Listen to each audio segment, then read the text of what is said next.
Good afternoon, everyone, and we are the Group 5. We are going to report the medical tourism destinations, issues, challenges, and opportunities. What is medical tourism? Medical tourism or health tourism is a travel of people to another country for the purpose of obtaining medical treatment in that country. Medical tourism can be risky. Your risk of complications depends on the destination, the facility where the procedure is being performed, and whether you are in the good physical and psychological condition for the procedures. Other issues that can increase your risk of complications include: first, the infectious disease. All medical procedures have some risk of complications. Those associated with procedure done in other countries include wound infections, bloodstream infections, donor-derived infections, and diseases such as hepatitis B, hepatitis C, and HIV. Second issue is antibiotic resistance. Antibiotic resistance is definitely a concern and a global problem. However, you are more likely to get an antibiotic-resistant infection in some countries. Highly drug-resistant bacteria have caused infectious disease outbreaks among medical tourists. Third, quality of care. Some countries' requirements for maintaining licensure, credentialing, and accreditation may also be less than that would be required in the United States. In some countries, counterfeit medicines and lower quality medical devices may be used. The fourth issue is communication challenges. Communicating with staff at a destination and healthcare facility may be challenging. Receiving care at a facility where you do not speak the language fluently could lead to misunderstandings about your care. Fifth is air travel. Flying after surgery can increase the risk for blood clots, including deep vein thrombosis. If you get chest or abdominal surgery, do not travel by air for at least 10 days to avoid risks associated with changes in atmospheric pressure. People who get cosmetic procedures of the face, eyelids, or nose, or have had laser treatments should wait 7 to 10 days before flying. Lastly is continuity of care. You may need to get health care in the United States if you have complications after returning. The second topic is medical tourism challenges. There are many challenges in medical tourism industry, both for business and for clients.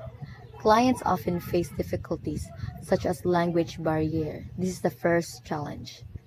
When they are planning a trip to a country where English is not the first language.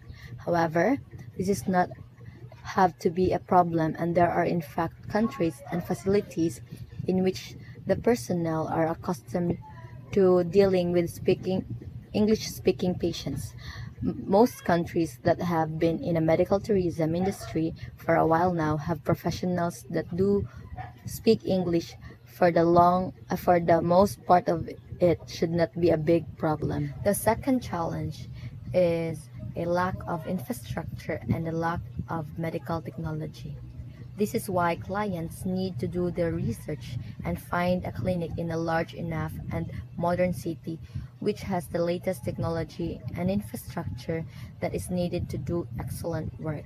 Another problem is that the actual professionalism and quality of care may be inferior to what you would find in your home country. An excellent clinic with a high quality of care will have some type of accreditation and should have experienced staff and physicians who have professional certifications that you can verify. Additional client issues related to medical tourism. A major drawback of traveling to another country for medical procedures and care is a potential lack of follow-up care. This is also a challenge since it is not a minor issue. You may endanger your own health by not having access to such follow-up care. It may well depend on the type of procedure that you are getting as to how big an issue is and really though. Business issues related to medical tourism. Entering the medical tourism industry is difficult for some businesses, especially in places where the market is already oversaturated. This can be both positive and negative for clients and businesses. It means that a new business has to take extra care to attract patients, and hopefully this translate into a more affordable procedure for a patient. However, the big downside is that a business may slash its fees and compromise the quality of care that is being offered to clients. Here are the opportunities of medical tourism in Asia. First, medical tourism can be understood as a user of public resources. This includes consuming public healthcare resources in destination countries through redirecting them to the private sector, and in departure countries through the provision of follow-up care for medical tourists. Second, the practice of medical tourism can be seen as offering solutions to problems. It has the potential to aid in the development of healthcare infrastructure in destination countries while reducing wait times and costs for care for residents of departure countries. Third, medical tourism is also a revenue generating industry. This industry can generate revenues for destination countries as a form of health services trade. Fourth, medical tourism can be seen as setting a standard of care. By seeking accreditation, destination countries may develop a Western oriented standard of care, including facility aesthetics. That will be all, and thank you for listening. Good afternoon and good day.